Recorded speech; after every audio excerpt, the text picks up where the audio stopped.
Welcome. This is Sacred Business Stories. I'm Phil Powis. I'm joined by my co host, Carolina Vilke. And this is our Substack Live, where really we just talk about what it looks like to build a business that's aligned with your deepest truth. And today I am very excited because we're joined by David Allen. He is easily one of the world's most influential thinkers on productivity.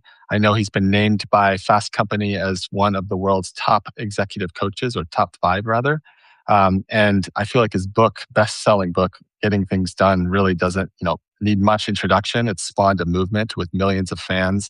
I know for myself, early on, thinking back to when I was working in the tech world, I think it was one of the first things I read that kind of gave me a respite from the craziness and the chaos of my workday and allowed me to kind of sit back and reflect about what I truly wanted, which, if I connect back, is really, it really connects to the journey I've been on the last decade. So, yeah, thank you for that, David. And something you may not know about him, which I was surprised to learn, and I'm excited to kind of dive into a little bit today, is he's also an ordained minister in the movement of spiritual inner awareness. So again, yeah, thank you, David, for making the time to be here with us today. Delighted to be here. Yay. Yes, thank you so much, David, for being here with us, and welcome everyone who is joining our chat right now. If you have any questions, please post it in the chat, and we would love to have your participation. So, David, I think where I would love to start, we have this idea of a definition of what we call a sacred business, and that is connected to your ability to bring all of who you are forward, the experiences, the challenges you've had to overcome, your failures, your victories, and your natural gifts. And so, and you can share this in any way that feels most relevant to you. But when you think about your long journey over the past few decades, what were some of the pivotal moments that you feel led to the work that's kind of unfolded over your career? Well, there wasn't any, I didn't wake up one morning with this methodology. It was actually a long string of what I refer to as epiphanettes. Here's a little epiphany, here's another one, here's another one, another one. And again, I dropped out of graduate school because I was studying people who were enlightened. And then I said, I want my own. And this was Berkeley, California in 1968. So come on, this was right time to do self-exploration and all that stuff. So I dropped out of graduate school and went on exploration of myself. So spiritual gurus, meditation, martial arts. I got a black belt in karate. But none of that paid the rent. And I wasn't into sort of leaving the world and going for a rice bowl in a cave in Tibet, because I like good Chardonnay, good looking women and things like that. So I said, okay, how do I maintain a life and still keep this personal exploration game going? So I started by just saying, okay, well, do I know anybody that might need some help? So I still didn't have a career. I thought my career was going to be teaching intellectual history in universities, with a pipe and with a dog and with fireplace and and all that. No, I don't think so. So I found some friends that might say that they said, yeah, David, boy, I could use some help in how I organize my office and our administrative stuff. And I'm pretty good at that. I'm Mr. Lazy. I'm Mr. Efficiency, if you like. Like how easily can we make this happen? How early can we leave today? That kind of stuff. Been a lot of my driver. So I went and helped a friend, and it worked. Now they call that process improvement. I was going, no, wait a minute, how much easier can we do this? What you're trying to do? I didn't know his business. I just would watch how he was trying to work the business. And then I got bored. We fixed it, and I got bored. So I found another gig. And then I discovered one day they call those people something, and they pay them, called consultant. Oh my gosh. Could I really do that? Who knew? I said, wouldn't that be cool? Because I still didn't know what I wanted to do when I grew up. So I didn't have any kind of career path or any kind of a strategic plan about anything I wanted to do about that. So I was just trying to pay the rent. And so followed my nose and worked with 2 or 3 people. And then, but also my little, consulting practice started to be more successful and busy and complex. people that I was working with and things that I needed to do with them, et cetera. But because especially in martial arts, I learned the practical value of having a clear head. Because a lot of my training in the martial arts to get a black belt, you need to do a good bit of meditative kind of stuff where you clear your head, and I've, stole the phrase from, Bruce Lee's guru or sensei, mind like water. Like, how do you get a clear head so that you can be appropriately engaged with four people that jumped you in a dark alley? So, yeah, but my life is starting to unclear my head. So how do I get back to that? What do I do? So I started to then I had a couple of gurus that taught me a couple of key things that I could do that could help with all that. And as I was incorporating these kind of better practices about how to keep myself clear and on top of my game, I started sharing those things with my clients. And if they implemented any of that, it produced the same results they did for me. More clarity, more control, more focus, more room in my head to think about meaningful stuff. And so that became a lot of the core of we didn't call it coaching back then. I was just consulting with small business owners and entrepreneurs and so forth in my practice. And then I was doing a small little workshop for one of my clients, and I had a senior guy in a big corporation come sit in on that workshop. And he said, "Dave, we need that in our whole company. Can you design some sort of training I want what you've come up with here?" I said, "I don't know. I'll see." Now, guys, I've never had any formal traditional education in time management, business, or psychology. All this was just practical street smarts, things I learned for myself that worked. So I went, okay, so I designed a training for him, and we did a pilot program for 1,000 executives and managers at Lockheed in 1983 and 1984. That was one of the most successful trainings I'd ever done. I suddenly found myself thrust into the corporate training world. I was like, God, who knew? What?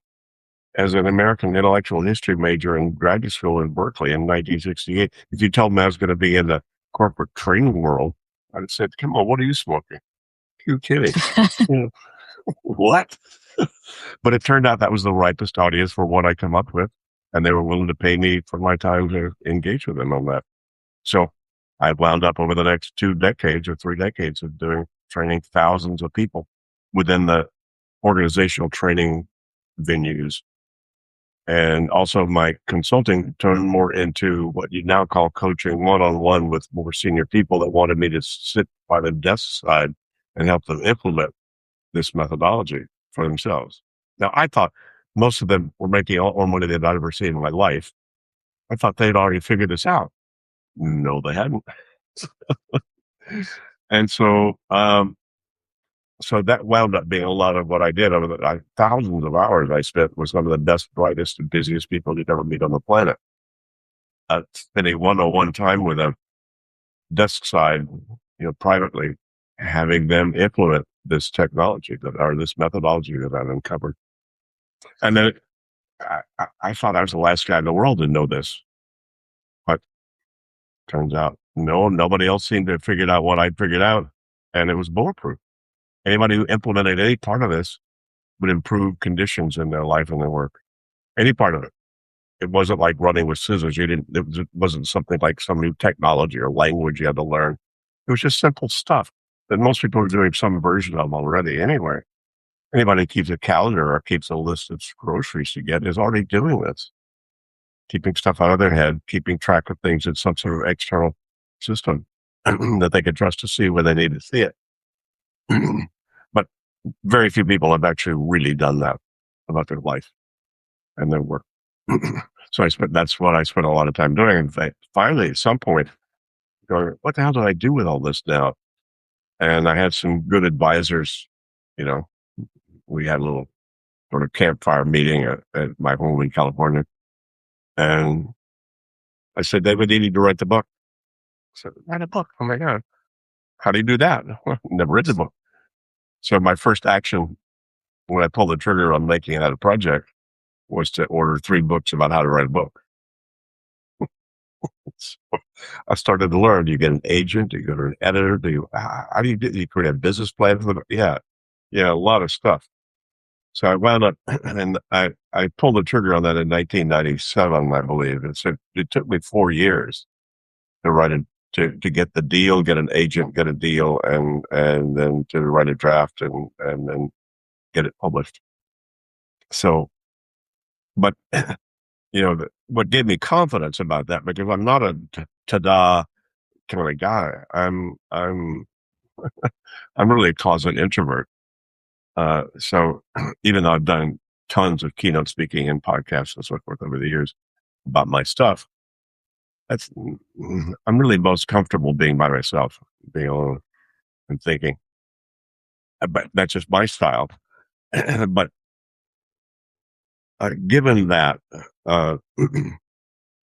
once I decided to, and by the way, to have the confidence that I could write what I had spent 20 years or the previous 2 or 3 decades learning in all of my experience, to have the confidence to put that out.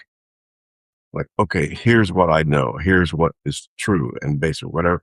I was meanwhile working full time with a client that, and implementing this methodology. And that client is one of those in the world that they'd spit you out in 2 seconds if you couldn't stand toe to toe with the best and brightest with what you were doing. This was Goldman Sachs.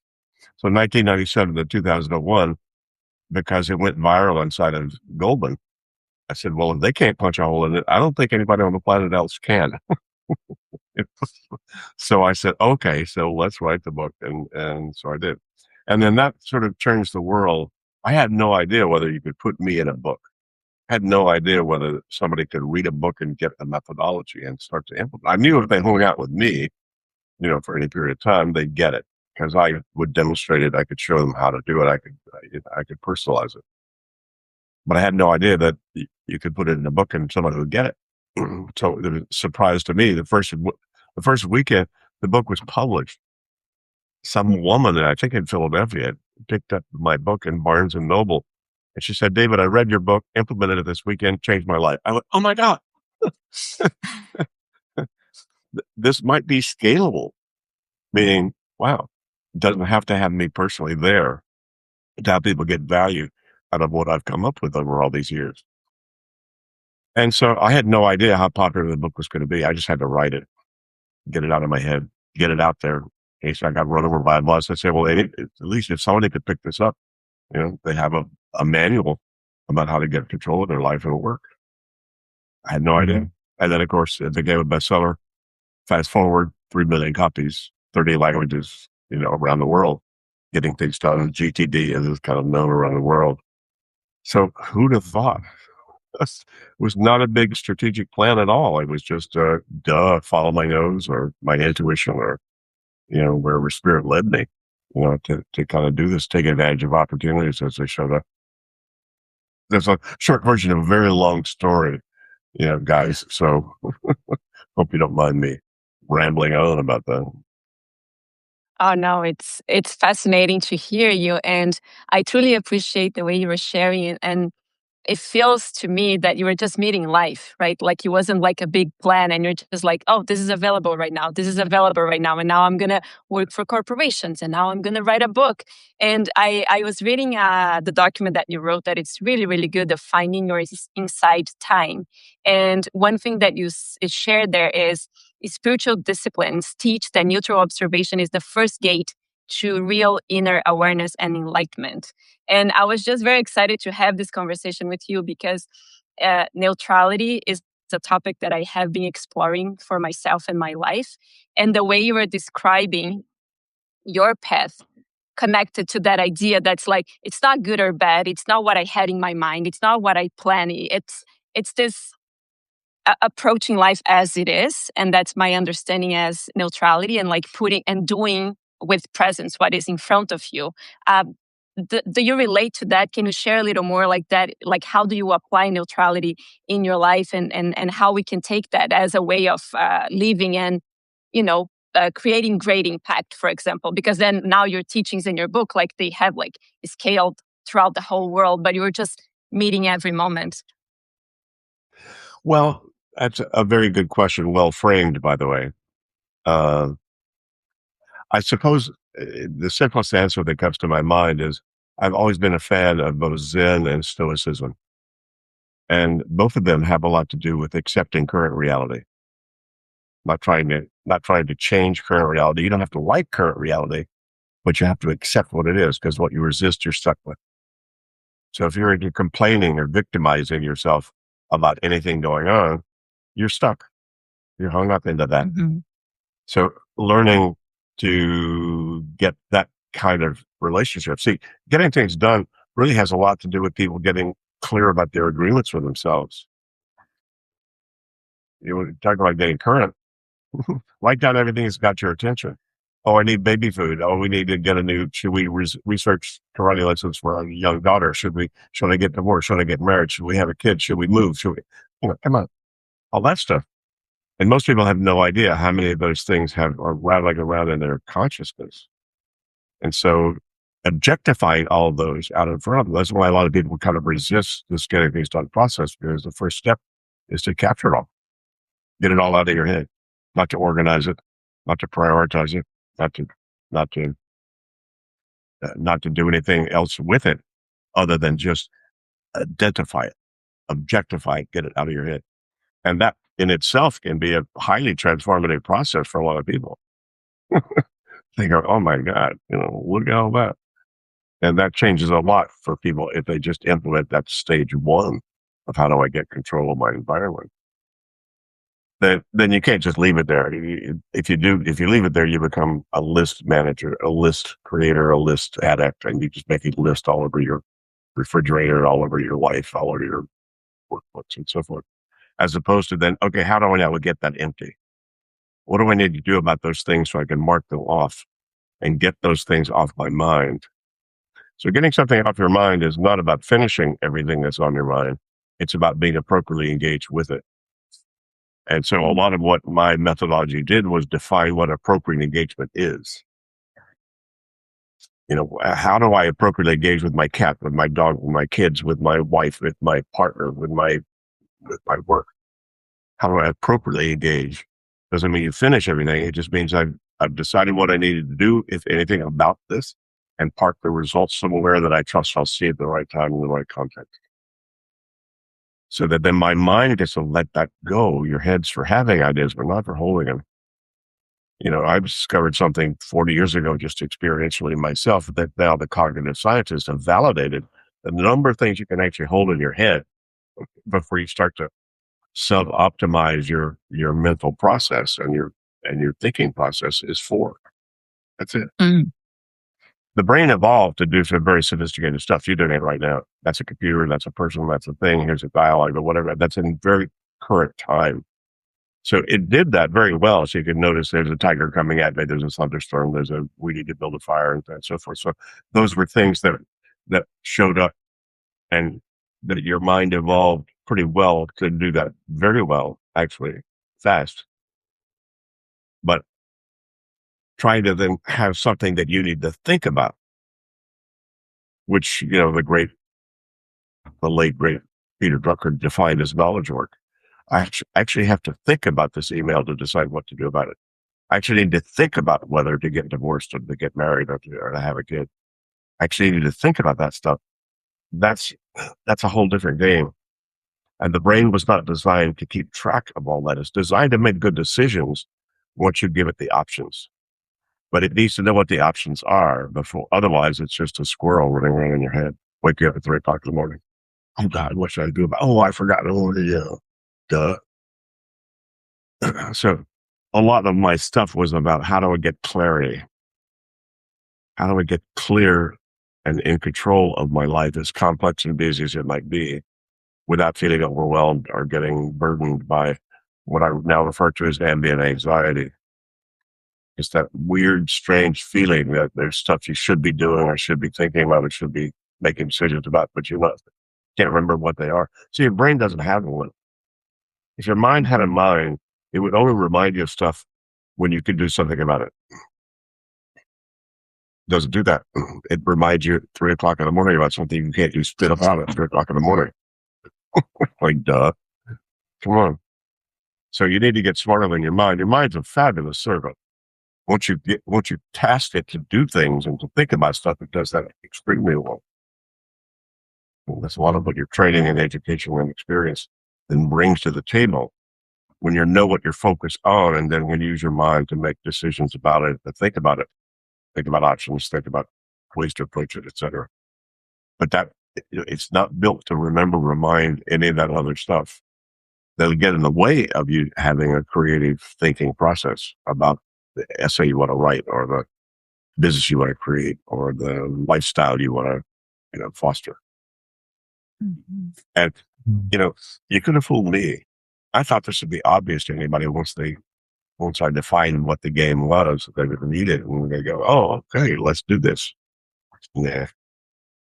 Most people are in their comfort zone with their ambient anxiety, so they think they're fine with what they're doing, Mm. or they think they're okay with what they're doing, the way they're doing it. They're not in trouble yet. Once they get into trouble, that's why I don't try to. We haven't ever tried to really teach anybody between the ages of, especially any guys between the ages of 12 and 22. They go, "Who cares? I'm fine. Life's life." And they get to 22 and get married or get promoted or get whatever, and it's like suddenly their life becomes a lot more complex than they thought they could handle. And so that's when people start to get really interested in, okay, how do I stay in control of all this weirdness that shows up and all this complexity. Again, short version on very long Yeah. story. I'm curious. Yeah, it totally does. And something that came up for me, I'd be curious to get your perspective on, because I've always been curious about my own wiring and kind of this relationship between being and doing. Because and I think that, you talk about this idea of mind like water, and kind of being in this relaxed yet focused state. And, you know, I feel like where all of our nervous systems have kind of become wired for this like constant sense of motion. And one of the things I notice for myself is that I'm pretty organized, but and I've over the years, I've followed your system kind of to the T, the way it was prescribed. I've also gone down all sorts of other rabbit holes and there's been so many people that have kind of taken your work and created their variations. Yeah, yeah. And, but one of the things that I've found is that when I find myself completely overwhelmed, I will find it extremely empowering to get all that out of my head, the way that you described. And I find my way back to this calm, relaxed center. And I'm like, and I breathe, right? But then there becomes this point where it starts to kind of reverse trend, where it's like all of a sudden, and maybe this is kind of what you're speaking about with like being the list manager, but like it starts to be kind of the thing that starts to like enslave me in a new way, where it's like I start to feel empowered, like, okay, I can do more and more. And then I hit this point where I actually have to reverse course and say, you know what? I'm going to set the entire thing aside and just have my my little notebook here and write like 3 things a day. And I find that my whole life, I've covered whole professional life, and I've been able to accomplish some pretty cool things doing this, but I kind of oscillate between these two modes, but I've never quite found the complete study of that. And I don't know if that, or the center of that. And I don't know if that's just a mythology, like maybe that doesn't exist, but I'm just curious to hear your perspective on that, or if what I described is something that's pretty typical, or yeah, just any thoughts you No, have around that. it's typical stuff.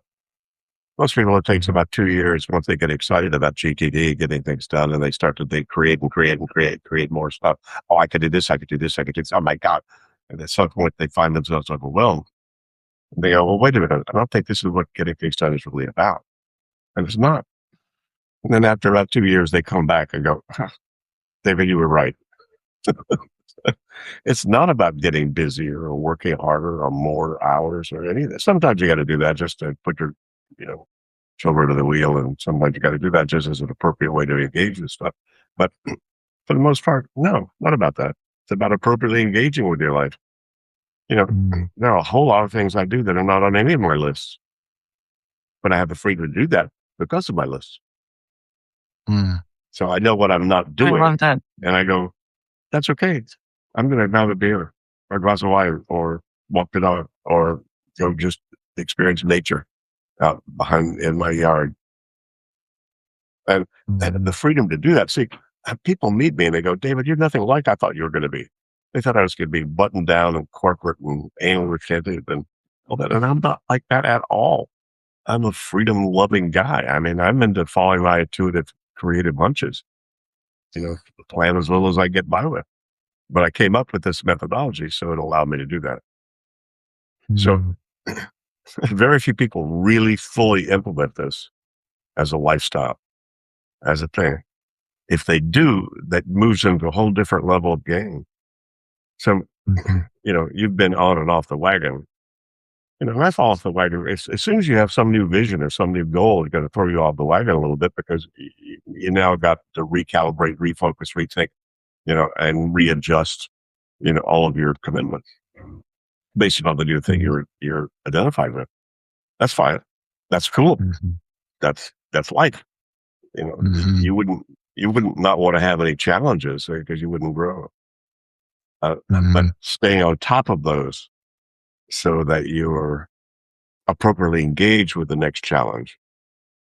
That's the game. But I don't know what to tell you about how to do that permanently. I've done that now for, God, I started getting involved with this stuff in 1982. Was that 46 years ago? Something like that. So now it's just the way I live and work. I still have stuff in my in basket. I just got a book somebody sent me, an old friend of mine who wrote this book. So I have to figure out, do I want to read this thing? Do I want to write it back? What do I need to do about that? That's the only thing in my in basket right now. But it's still something that I haven't decided exactly what I need to do about it, but it's there. And so it's a trigger. Well, come on, I just turned 80. So, I don't get away from any of this. If I want to keep clear and keep focused on what I want to do without being distracted, I still have to capture, clarify, organize, reflect, and then make good decisions about how to engage. So is that an okay response to what you just said? It does. It helps. And I think that, the way I've thought of it, at least the last few years, is I think for a while, I started making that a problem or making, and I just realized that I just have these different cycles I go through. And I generally don't drop the ball. Of course I do, in the way that everybody makes mistakes here and there. But I find that just allowing myself to kind of honor the ebb and flow and realize there are times where I need to be like very structured and in the seat and like that level. And then there's other times where I need to let myself step back and be more spacious creatively. I think that's, but then that's why we came up with, what we discovered was a typical pattern for people is about every 7 days to do some version of a weekly review, some sort of a review of what's new, what's changed, what's finished. What do I need to now decide? Because you don't have time to do that day to day, hour to hour. You got too much stuff showing up. But you can't let it go too long and build a backlog. As soon as you have a backlog, you can't trust anything you're doing because there might be something in that backlog that or have an intuitive sense that might be more important than whatever you think you should be doing. So you better keep it clean.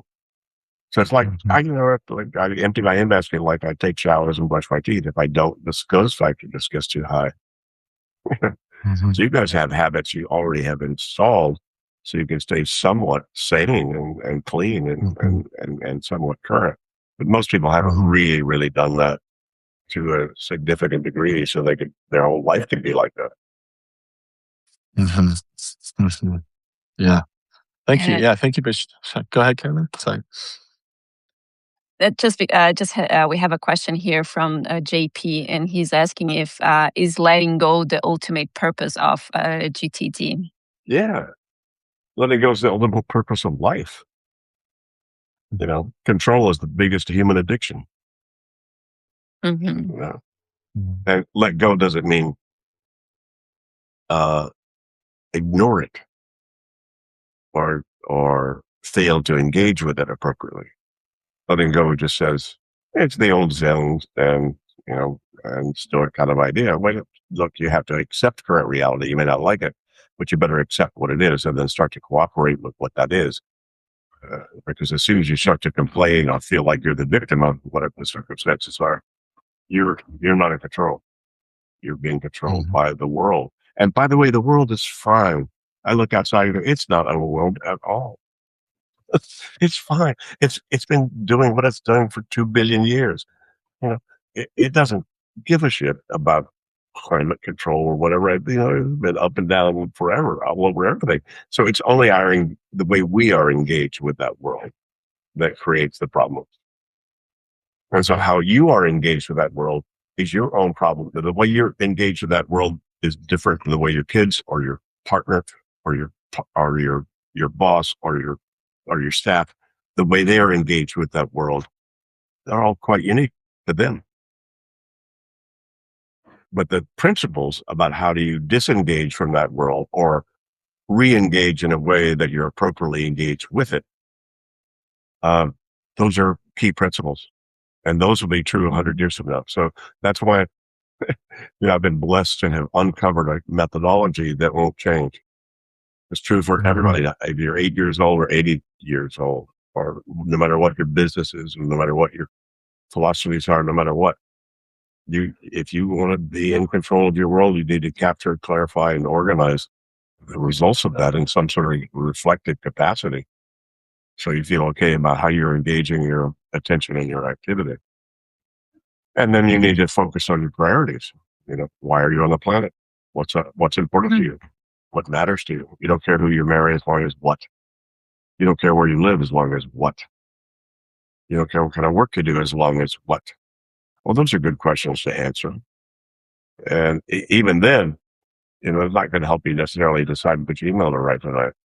So then you need to drop down another level, not down meaning negative or bad. It's just drop down operationally. Okay, so what's your vision of fulfilling your purpose wildly successfully? 5 years from now, where do you want to be? Where do either of you guys want to be 5 years from now in terms of career, lifestyle, whatever? Now, if you get clear about that, is that going to help you decide which email to write first or respond to tonight? Yeah, a little bit more. And then you need to decide, well, what do we need to accomplish? What do we need to finish within the next year or two to make sure that vision happens? Goals and objectives and plans. Yeah, right.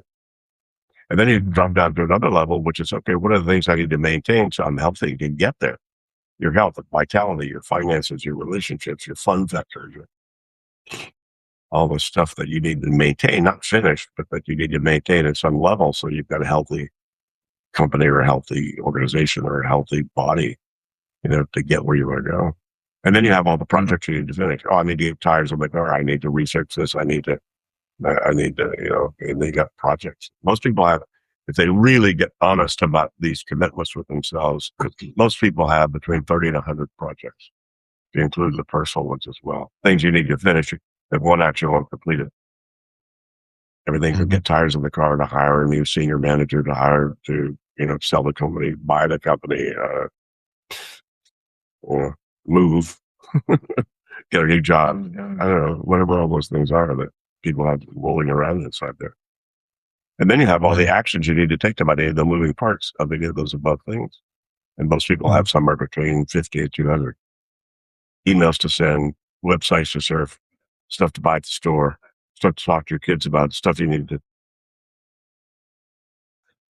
And don't shoot the messenger, guys. All I did was look at what we actually do and how we make these decisions and how we get appropriately engaged with our world. And I just defined what those were as simple as I could. I couldn't get into it simpler if I could. But that was as simple as they come. Yeah, I think I find it fascinating, and I really love hearing you say that that's the purpose of life, letting go. Because I think so many people, especially some people that are in our world, they find structure and they find things like what you're just describing right now as almost being in conflict, or they believe that these are actually the things that are impinging on their sense of personal freedom and creativity. And my experience has been actually the opposite of this, right? Like it's almost like if you're a painter. I mean, of course, there's all forms of modes of creative art, but generally you have a canvas, right? You have that box, and then within that, on that canvas, then you have the freedom to express. And the way I think, organized and your brushes are organized. Yeah, totally. Organized about things you actually just love to do. Just whether Hmm. it's playing golf or painting or playing the piano or whatever. If you love doing it, you don't think about organizing. You just think that's what I have to do so I can get done what I feel like I want to get done. Hmm. Yeah, and what I was gonna say, the way I think of it is like, everything from my perspective starts with this idea of desire, right? It's like, okay, what do I truly want? And then from that space, I need to set intention, which that intention I feel is where, at least for me, a lot of this kind of organization and structure and things like what you share with GTT come into play.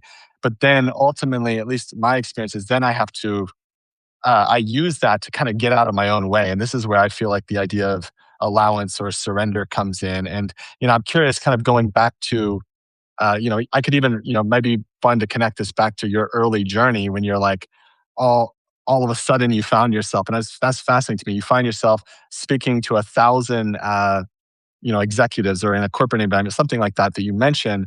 My sense is, I could be wrong, and probably at some point it did make it onto your list, but I don't think that was the thing that was on your list. There's probably some desire and intention that came forth first, and then you allowed what to show up. And so, yeah, I'm curious if you could speak to kind of that dance between, we talk of this as like structure and like essence or your creative essence. And yeah, Well, I I'm curious guarantee about that you for you. that if you see the people that you would say they're the most being kind of people that I know, they are highly, highly productive. They're doing all kinds of cool shit. So it's interesting because the people that I know and have known over my 80 years, who I would say most represent being, the Mm, being aspect of it, are highly productive people, highly creative people. And they don't stop doing that. They just use that as a medium essentially for a lot of, what's showing up inside of them. mm, mhm, And Yeah. and Being connect. is a false dichotomy. It really is. mhm, Yeah. In order to really do, you need to be. In order to really be, you also really need to do. Assuming you're on the planet. If you're on the planet, you're here for a reason. And mhm, hunger means it's a doing thing. mhm, You can't stop mhm. doing it. Even going to the bathroom, stop, try. You can't. You're going to keep moving, keep doing things. We're teleological. You're always looking towards something. Even if what you want to be is being, you're going to be moving toward that. What do I need to do about that? Okay, well, how about sit down and light some incense and relax, take a deep breath? Yeah, what you're doing now, it's just you're doing based upon what you think is going to get you to being, get back to being, but you're already being. That's the weird thing is that everybody is already as spiritual as they ever need to be. They just need to recognize that. Duh. I say duh, but man, Yeah. that's taken me, decades to try to even learn a little bit about what that's really about. Yeah, no, it's a fascinating conversation because you mentioned that too. Like your world cannot be ignored, and sometimes we have this illusion that, like, for being, I want to find myself. Let's say we need to withdraw yourself from the world, and the way you are, like your methodology, and it's that the way I can hear what you're saying is like it's the opposite, right? I just need to find a different way to engage to what is right now. And it's not that I can shut the door, even though sometimes we would love to, or go up in the mountain and be alone. So I am being in that moment. The real being only happens in relationship to the life that I'm experiencing. Am I hearing this correct? So Yeah, it's kind of like for sure. embracing more and more and more. Um, Well, one of the reasons that I came up with sort of the fundamentals of getting things done, you could trace it back and sort of re-engineer this back to something that I became aware of spiritually with a small s, not a capital S, but just the things you can't see. But your world and my world is about completion and creation. Those two things. You're here to finish stuff and then create stuff. You couldn't tell me anything you're doing that's not one of those. And for the most part, a lot of getting things done was about completing. I need to look at all the stuff I've started that I haven't finished yet that are taking up space in my consciousness. So there's a complete aspect of it. And then there's, okay, once you're really clear, now what? Duh, what do I really want? Oh, what a question. what I'm going to create. And so completion and creation are the two real key aspects of what getting things done, what the methodology was that I uncovered. I didn't make it up. I just recognized it. That's what we do here in the world. And complete could be, 1,000 lifetimes that you need to finish with your karma, and it could be, cook the dinner you promised your kids you're going to cook, so, and anything in between. But all of that's probably about the same thing.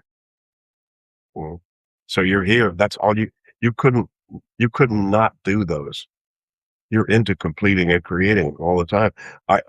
In our culture, most people have created a lot more than they have completed. So that's why a lot of my work has been getting people to clean the rig up. If you're not sure what to do, clean a drawer. Go wash the dishes. Go wash the clothes. Go do, go clean them. Go finish them. And I guarantee you, once you do that, you're going to go, oh, wow. Okay, now I could go, and then you're going to generate this energy because you're closing a loop, that you put out there. So I don't know. I never found anybody dispute that given their experience. So there, that's what appropriate engagement is. What do you need to finish? And then what do you want to be producing? What are the new things you want to then produce to finish? Yeah. So on that topic of creation, this is a perfect opportunity to ask a question. I'm sure you've been getting a lot of this over the past few years, and I know my friend Joel interviewed you as well. But on this topic of creation and completion, you created this methodology before AI kind of has reared its head in society now, and what I see with that is like, people. It's like this very addictive drug. Like people feel more productive than ever. Like they've got these AI agents creating more tasks, more ideas, more content. And it seems to me it's almost, I don't know if I've heard anyone say this, but like it almost feels like it's becoming the new passive scroll that's replacing how people have used social media in the past. But it's even more incredibly addictive because you feel like you're getting something done. You feel like you're creative. You feel like you're being self-validated. And so I'm curious on your perspective of this. Like, do you see with that today where we are, is the problem the same, just faster, or is there anything else different that you notice? It's better to be hooked on Chat GPT than to go shoot people off the balcony. Come on, there are worse hobbies to have than to geek out, on all the wood view stuff that's out there. But come on, AI and social media itself is nothing more than the old laundromat bulletin board. And everything from lost cat, to, here's what we had for lunch. God knows, so what? So if that's how you want to spend your time and what turns you on, float your boat, it's like, well, why not? Not dangerous. Yeah, but there are other things you want to be doing instead of that, and you're using that as a way to avoid your path. Yeah, that's kind of what I see where people have all these open loops and they feel like they're being productive. They share that they have a bigger mission and they feel like they're getting something done. But to your idea of completion and creation, they'll have like 20 different things in flow, but none of them are actually kind of making it out into the world. And it feels like the speed at which you can, like, I'm a huge AI user. I'm not saying I have no problem with AI, but I'm just curious about how we harness that potential, effectively, so we don't get in that loop of just like unfinished business, essentially. AI and Chat GPT. I use Chat GPT several times a day, so I love that. It's very fast decision support. While I'm meeting with you guys, who are you guys? So I'll do Chat GPT about you guys, and suddenly go, oh, okay, well, that's kind of who they are. You give me a context. Fine, that's great. A lot faster than Google was, but it's still the same thing. Not making decisions. It's not going to tell you what to buy your mom for her birthday. It'll give you a lot of options.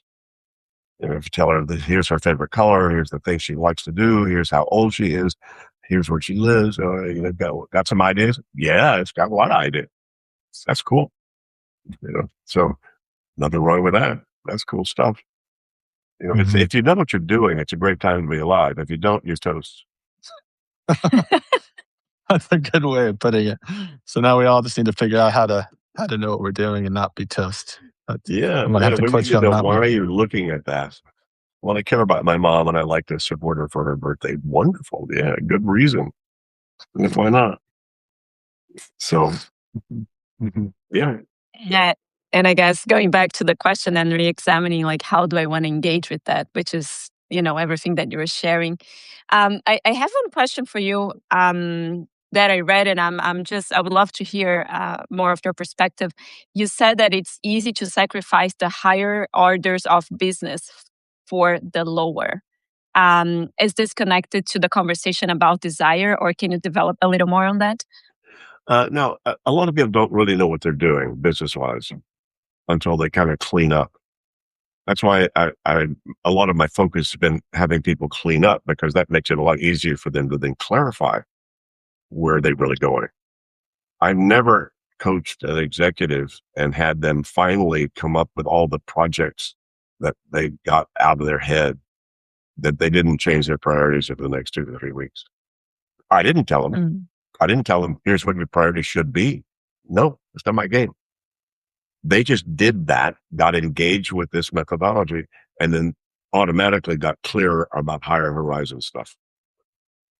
And some people, rare, but some people need to focus on the higher horizon before they can even deal with the day-to-day stuff. Well, excuse me, what is your job really? Oh, that's a really good question. Let me try to define that. And then that tells them what they still have open loops about and what they need to do. But that's rare to find somebody who wants to start at that level in order to get down to the action level. But for most Mm. people, yeah, your actions, by the way, if you look at any of your I don't know if you guys are keeping lists of your next actions, but if you are, you look at each one of those actions as a reason that's on there. And you can back that up, reverse engineer. Why is that on there? It's because you care about what, because Yes. you have what, and it will automatically lift your horizon. So sometimes easier to get to your horizons starting from the ground up as opposed to the other way around. But either way, it's a holograph. It's a holographic thing. So you can start either where. You want to start with your vision. You want to start with your purpose. You want to start with your principles. You want to start with your job description. You want to start with your project list. I don't care. Start wherever you need to, because you're going to need to get all of that out and all of that as Mhm. objectified as you can before you can be really present. Easy. Mhm. Thank you. I know we're coming. Could have fooled me. I thought most people would have learned this who were up to any level of sophistication in their life, but no, not at all. Most people, interestingly, the people most attracted to my work are the people who need it the least. They're Interesting. already people that are organized. They're already people that know the value of systems. They're already the people who know that they can produce value, got them where they are. They just are out of room. They have no more space. Mhm. I coached a guy, probably the most successful entrepreneur I've ever met in my life. And I could tell you his story, but and I said, why are you talking to me? He said, David, I wake up with $1 million ideas. And I don't know where to put them or who to give them to or what to do with them. He did. He built Groupon. And that's how he has his own jet. So this guy's one of the best, but he was just out of room. And so it's the people who really, really, really are out of control don't even think they need this. So they just like, and they just are tolerating whatever their comfort zone's letting them tolerate. Mm-hmm. Yeah, they're not even aware that there is a problem, like the overwhelmment or the anxiety or just being busy all the time is just such a way of being that they don't even recognize that there is another way of maybe relating to life. That's why most people don't either implement GTD or fall off the wagon and stay off the wagon is because their addiction to ambient anxiety. Yes. See, if you, the more excited you get about being really clear and really free of all this stuff, the sooner you're going to fall out of that. As soon as you get back to being really free and really clear, you go, oh, this is how it should be. This is how it is. You'll stay there. But it's the more excited you get. See, a lot of my job has been to just model what it's like to have nothing on your mind. And I just have a life that's the way I live my life. not that you never have nothing on your mind if you're conscious, but as long as what's ever on your mind is what you want on your mind, as opposed to being Yes. distracted, that's a cool place to be. So a lot of my job has been to just sort of model that's something that you could get to. Most people don't even know that they could, or that there is a there to get to. Good it for me. Thank you. And I know we're almost at time, but I wanted to kind of come back to at least one more point, which was, kind of talking about this other part of your life, the ordained minister piece. And you kind of mentioned earlier in the interview that, you were kind of into your own spiritual path and working with gurus and this and that. And then you recognize, well, hey, I don't want to be broke. I enjoy, I think you said, a Chardonnay or something like this. And so then you started looking for ways to satisfy that part of your life. And, and I'm of the same mind as you. I think there is a way that some people are called to bring that spiritual aspect to the front of the work. And then there's other people where, in your case, it seems to me it's been a huge part of your inspiration, but there's no need or, perception of need that this needs to be at the forefront. And so I'm just curious if you could chat a little bit about how you see the intersection. We say a lot of times we use this phrase, everything is connected. And so in your life, where do you see kind of the intersection of your business persona, your life as a professional, and then how the spiritual aspects of who you are and your beingness have influenced that or intersected, if that's clear? Yeah, no, that's a good question. And years and years and years ago, I met uh, sort of my spiritual coach, a guy named John Roger, and sort of hung out with him till I could find out everything he knew, and I never got an end to what everything he knew. So he wound up being a lot of the coaching of what I came up with, and basically learning how to send the light. So I send the light to you guys. I'm doing that right now. So I'm meditating essentially all the time. I'm thinking about the light. I'm thinking about, if I'm in Amsterdam, and it's a great city to people watch because everybody's on a bike and everybody's walking and everybody's out, and it's great. And so, many times I just spend my afternoon or spend waiting for a tram, just sending light to everybody on the tram or getting on the tram. And so, learning how to send light is just how much it happens. I just have to go on the working hypothesis that it works, that it makes a difference, that somehow that's there. So as long as I'm giving and loving whatever I'm doing, there's nothing else to do. That's sort of the end game of whatever it is. So even in business, it's like, well, I need to send light to this situation that seems troublesome right now, or it's an issue. So I'm sending my best wishes for it to show up for the highest good. So for the highest good is a good thing to build into all of that, so that, kind of whatever happens, you don't know what spirit has in place for everybody or everything that you're involved in, but it's like, as long as you put it in a context. So look, for the highest good, I send light to have some sort of positive outcome for everybody involved. There's no other work to do, frankly. It's kind of that's what I do on almost a daily basis. I mean, sometimes I forget and don't even think about that because I'm involved in other stuff. But oftentimes that's how I spend any of my time that I'm not truly actively engaged in something. Is sending light, sending best wishes. That's why when I read the paper every morning, God, it's tough. But I read the New York Times headlines anyway, and I send light to everything going on in the world as I'm reading it. I think that's a habit I have. And the Guardian. So I read the New York Times, I read the Guardian, and basically I'm just sending the light to all the headlines and to all the stories that are going on out there around the world. I have no idea, how much effect that has, nor do I care, frankly. It has an effect for me. Yes. Like, oh, that's a better thing to think about than to fret about it, worry about it, cry about it, complain about it, whatever. Does that make sense? It does. Yeah. And I think the way you describe it, it's probably like one of the best ways that I've heard, or at least that I understood the being and the doing to the conversation that we had before. Like, you're here doing this, but the being is active there. It's not the autopilot. Like, you're shining your light like everywhere you go and engaged with life and whatever is coming to you. Yeah. Thank you for Why that. not? What else is there? Mhm.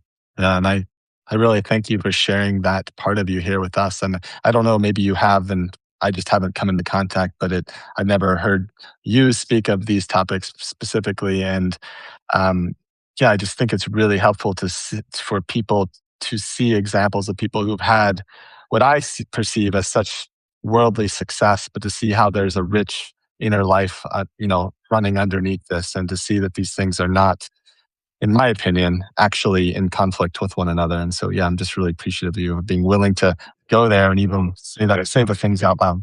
I give my thanks regularly to the powers that be that somehow I was able to create a career and creating something that does nothing but improve value for anybody in their life and work if they implement any of it, and make a living out of it. Like, wow, how cool is that? It gives me the opportunity to then focus on the higher stuff. I mean, subtle stuff. Hmm. Hmm. Yeah. Cool. Kelly, any last questions before we bring things to a close? Actually, I want to just look at the chat real quick to see. We had some really great comments. I'm not sure if they had any specific questions here. Let's see. Yeah, just a nice comment from JP. Loved your GTD tickler file concept. Kind of decision freezer, trusting that sometimes the next best action is simply to take no action, which is a dimension I discovered after many years of practicing GTD. Monique, yeah, thank you. Yeah, any other last questions before we close, Carolina? Well, I have a lot of questions, but we're running out of time. Yeah. So I'll respect the container. I just want to say I really appreciate this conversation and being here with you and with everybody listening to us. Thank you. Thanks. This was fun. Thanks for the invitation, guys. Yeah, thank you so much. We really appreciate you being here with us. And thank you for those of you that joined us live. And David, we always do like a recap of these. So we'll be sharing that out. I'll send you the link just in case you're curious to see it. But a lot of people will be seeing it there as well. So thank you again for your time and much love and appreciation. Bye. Thank you, everyone.